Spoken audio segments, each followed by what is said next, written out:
زندگی میں بعض اوقات ایسے لمحات آ جاتے ہیں جو نہ صرف ہمارے دل کو چھو جاتے ہیں بلکہ ہمیں ایک ایسا سبق دے جاتے ہیں جو عمر بھر یاد رہتا ہے۔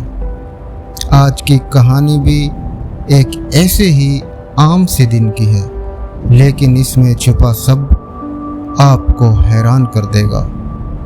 ملک وال کا سفر، نمک کی کان، اور پھر ایک ایسا آدمی جس کی زبان سے نکلا ایک جملہ میرا دل ہمیشہ کے لیے بدل گیا۔ کافی دن پرانی بات ہے، زندگی کی مصروف دوڑ میں ایک دن ایسا آیا جب مجھے اپنے کام کے سلسلے میں ملک وال جانا پڑا۔ ملک وال ایک چھوٹی سی لیکن نہایت دلکش تحصیل جو دریائے جہلم کے بالکل کنارے پر آباد ہے۔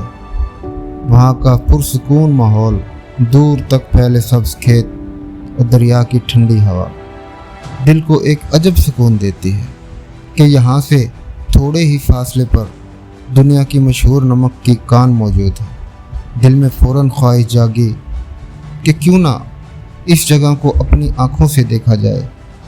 میں نے اپنے چند دوستوں سے بات کی اور ہم نے اگلے ہی دن فیصلہ کر لیا۔ صبح سویرے ہم ٹرین میں سوار ہوئے اور ہم نے رکشے کا رخ کیا اور سیدھا نمک کی کان پہنچ گئے۔ نمک کی کان کیا جگہ تھی، جیسے زمین کے اندر ایک اور دنیا آباد ہو۔ کان کے اندر ہر طرف نمک کی چمکدار دیواریں، چھت سے لٹکے نمک کے جھومر اور رنگ برنگی روشنی میں سب کچھ جادوئی لگ رہا تھا۔ سیاحوں کی گہما گہمی، ہنسی کی آوازیں اور گائیڈ کی دلچسپ واقعات سنانا سب نے اس لمحے کو یادگار بنا دیا۔ ہم نے خوب گھوم کر مزہ کیا، کھایا پیا اور تصویریں بھی بنائیں، مگر واپس آنے کا وقت آیا تو پتہ چلا کہ یہاں سے جانے والی واحد ٹرین جا چکی ہے۔ اب ہمارے پاس کوئی راستہ نہیں تھا، سو ہم نے فیصلہ کیا کہ رات شہر میں ہی گزارتے ہیں۔ وہ رات بھی ایک الگ ہی مہم کی طرح تھی۔ صبح سویرے ہم اسٹیشن پہنچے اور ٹرین میں سوار ہو گئے۔ ٹرین آہستہ آہستہ چل رہی تھی کہ ایک آدمی اندر داخل ہوا، ایک ہاتھ میں بالٹی، دوسرے ہاتھ میں تھال جس میں پکوڑے رکھے تھے۔ وہ زور سے آواز لگا رہا تھا، ٹھنڈے پکوڑے، گرم جوس۔ اس کی یہ بات سنتے ہی پوری ٹرین میں ہنسی کی لہریں دوڑ گئی۔ کوئی کہہ رہا تھا یہ بھی کوئی بیچنے کا طریقہ ہے، کوئی مذاق اڑا رہا تھا۔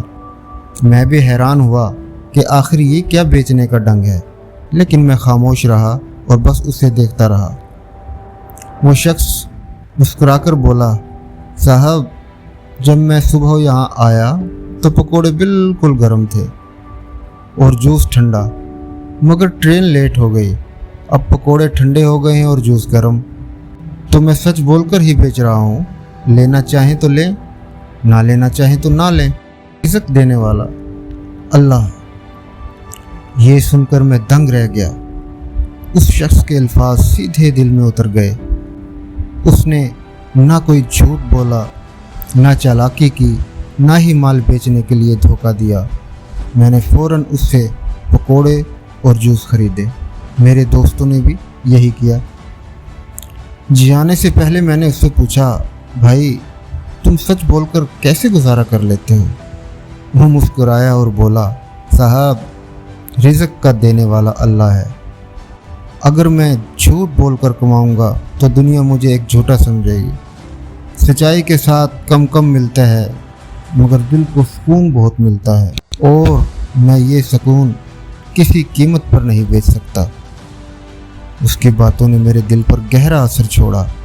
اس دن میں نے جان لیا کہ سچائی اور ایمانداری صرف کتابوں کے الفاظ نہیں، یہ وہ روشنی ہے جو انسان کے کردار کو جگمگا دیتی ہے۔ رزق کا دینے والا صرف اللہ ہے، اور جو اس پر توکل کرتا ہے اس کا نصیب کبھی کمزور نہیں ہوتا۔